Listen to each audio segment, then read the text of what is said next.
कक्षा 10 प्रश्नावली 11 अंक 5 नंबर की है। परिभाषाएं पहले इसमें वृत्तों से संबंधित क्षेत्रफल है। तो पहली परिभाषा वृत्त की कि समतल में स्थित किसी एक निश्चित बिंदु से बिंदुओं का बिंदुपथ ही वृत्त है। जैसे कि ये चित्र, ये समतल है पूरा। समतल में एक निश्चित बिंदु है। अब इस पर इस बिंदु से अनेक बिंदु हैं जो एक रास्ता बनाते हैं, तो उसे हम क्या कहेंगे? वृत्त।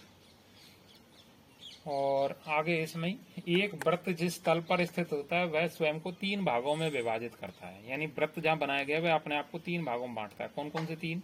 नंबर 1 अभ्यंतर। अभ्यंतर किसे कहते हैं? वृत्त के भीतरी भाग को अभ्यंतर कहते हैं। और नंबर 2 वृत्त, जो परिधि बनाई गई है ये वृत्त है, नंबर 2 भाग। और नंबर 3 बहिर्भाग या बाह्य भाग। जो वृत्त का बाहर वाला भाग है उसे अपन बहिर्भाग या बाह्य भाग बोलेंगे। परिधि, वृत्त के एक चक्कर में तय की गई दूरी को वृत्त की परिधि, परिमिति या परिमाप कहते हैं। यानी कि अगर इस वृत्त का हम एक चक्कर लगा दें पूरा, और एक चक्कर में जितनी दूरी चलेंगे उसे अपन परिधि, परिमिति या परिमाप कहते हैं। नंबर 3 त्रिज्या। वृत्त के केंद्र से परिधि तक की दूरी को त्रिज्या कहते हैं। और व्यास त्रिज्या का दोगुना होता है। जैसे कि इस चित्र में केंद्र से परिधि पर स्थित बिंदु ए है, ए से ओ को मिलाया गया है, तो ये वृत्त की त्रिज्या है। अगर इसमें व्यास खींचा जाए तो व्यास त्रिज्या से दुगना होता है। जीवा, वृत्त पर स्थित 2 बिंदुओं को मिलाने वाली रेखा जीवा कहलाती है। और वृत्त की सबसे बड़ी जीवा व्यास होती है। जैसे कि इस क्षेत्र में इस पर 2 बिंदु हैं ए और बी, इनको मिलाया गया है तो ये वृत्त की जीवा है। और सबसे बड़ी जीवा का नाम क्या है? व्यास, जो केंद्र से होकर गुजरेगी। नंबर 5 चाप। वृत्त की परिधि के कुछ अंश या भाग को चाप कहते हैं। ये 3 प्रकार के होते हैं। नंबर 1 लघु चाप, अर्धचाप, दीर्घ चाप। जैसे कि इस चित्र में कोई से में भी, जैसे ए से बी एक चाप है। परिभाषा क्या है? वृत्त की परिधि है ये पूरी, इसके कुछ अंश, तो ये टुकड़ा है ए बी या भाग है, तो इसी को हम चाप बोलेंगे। ये चाप 3 प्रकार के हैं।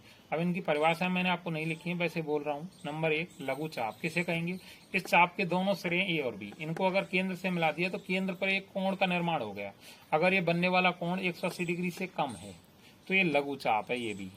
और अगर ये वाला कोण 180 का है तो ये अर्धचाप है ये भी। और ये वाला कोण अगर हमारा 180 से अधिक और 360 से कम है तो दीर्घ चाप है। तो मैंने इस चित्र में बनाया गया कि ये लघु त्रिज्या खंड है और ये दीर्घ त्रिज्या खंड है।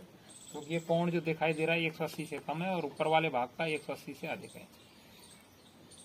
अब मोस्ट त्रिज्या खंड, ये पढ़ना है आपको ज्यादातर। इसमें किसी वृत्त में 2 त्रिज्याओं व उनके संगत चाप द्वारा बने भाग को त्रिज्या खंड कहते हैं। जैसे कि इस चित्र में ए से ओ त्रिज्या है, बी से ओ त्रिज्या है, और इन दोनों त्रिज्याओं को मिलाने वाला चाप ए बी है। तो तभी कहा गया 2 त्रिज्याओं में संगत चाप, यानी त्रिज्याओं को मिलाने वाला चाप, उसे हम संगत चाप कहेंगे। तो इन तीनों से मिलकर एक चित्र जो बनाया गया है ये त्रिज्या खंड का चित्र है। ऊपर भी त्रिज्या खंड है, ये इसमें भी ये एओ त्रिज्या काम आ गई, ये बीओ त्रिज्या काम आ गई, पर चाप उसका हो गया बी से ए तक। तो इस कारण ये भी त्रिज्या खंड है। तो ये दीर्घ त्रिज्या खंड है और ये लघु त्रिज्या खंड है। अब अगली परिभाषा है दीर्घ वृत्त खंड। किसी वृत्त में एक जीवा व संगत चाप द्वारा बने भाग को वृत्त खंड कहते हैं। जैसे कि इस चित्र में देखें, ए से बी तक एक जीवा है और इस जीवा के दोनों सिरों को मिलाने वाला चाप भी ए बी है। तो इसके बीच में जो चित्र बनाया गया है ये वृत्त खंड का है। तो जो ऊपर वाला हिस्सा है वो भी वृत्त खंड का है, क्योंकि उसमें भी वही जीवा काम आ रही है, बस चाप उसका बी से ए तक हो गया। तो मैंने यहाँ लिख दिया ये लघु वृत्त खंड है और ये दीर्घ वृत्त खंड है। पहचान किससे होगी? कि इस जीवा के दोनों सिरों को हम केंद्र से मिलाएंगे।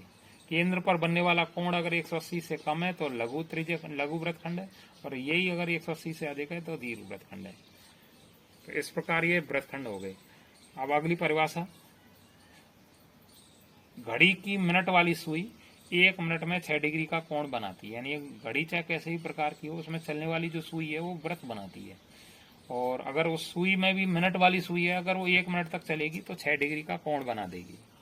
और अगर घड़ी की घंटे वाली सुई को देखा जाए तो ये दूसरा पॉइंट है महत्वपूर्ण। घड़ी की घंटे वाली सुई 1 घंटे में 30 डिग्री का कोण बनाती है।